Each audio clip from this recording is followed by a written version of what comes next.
Our next stop on this survey of radical real estate is in the rolling hills of southwest Tennessee. Lamont and Sandy Bagby came home to the volunteer state after raising their kids in Atlanta.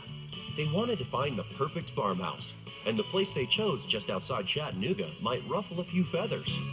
Just a couple of decades ago, this was a chicken house. We raised chickens. They were called broilers, and there was a lot of clucking going on, a lot of chickens. Chicken houses are enormous 3,200 square foot structures built to raise thousands of chickens.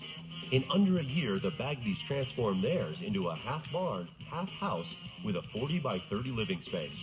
They have plenty of room for cooking, dining, and relaxing, although they do have 2 roommates that are a couple of pigs. It's a large open space, and we can share with our family and friends. We have large gatherings of people here. The original steel trusses provide so much support that not a single interior post is needed. We wanted to keep the integrity of the building itself as being part of a chicken house, so we wanted as much exposed as we possibly could. A fireplace was built where the original doors to the building stood. This was the entrance and exit to the barn, so now this is also the focal point of the house now.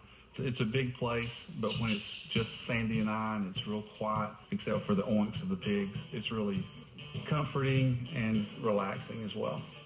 Beyond the great room are 2 bedrooms, an office, and master bath with a rustic touch. I told Lamont that I really wanted a soaking tub, and he said, well, I can make you one out of a stock tank, out of a watering trough.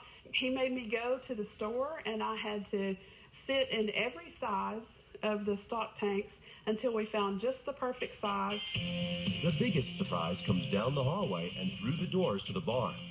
Coming home to this farm sparked Sandy's passion for animals. She started a successful mobile petting zoo and uses the space the chicken house provided to turn her animals into roommates. I'm greeted every morning by these wonderful creatures, and we live under the same roof as all my critters. These are extensions of our family. The zoo includes a variety of rare animals, from Scottish Highland cattle, ponies, miniature Mediterranean donkeys, emus, and several goats, sheep, and chickens that are in constant demand around the community. The Bagbys originally thought their time in the chicken house would be temporary, but now they wouldn't have it any other way. I love to have this house full of people. I mean, we've had people come to the door to look at the animals and end up staying for dinner. A lot of times when people come and they hear that I live in a chicken house, they go, well, you know, maybe someday you'll be able to build a house.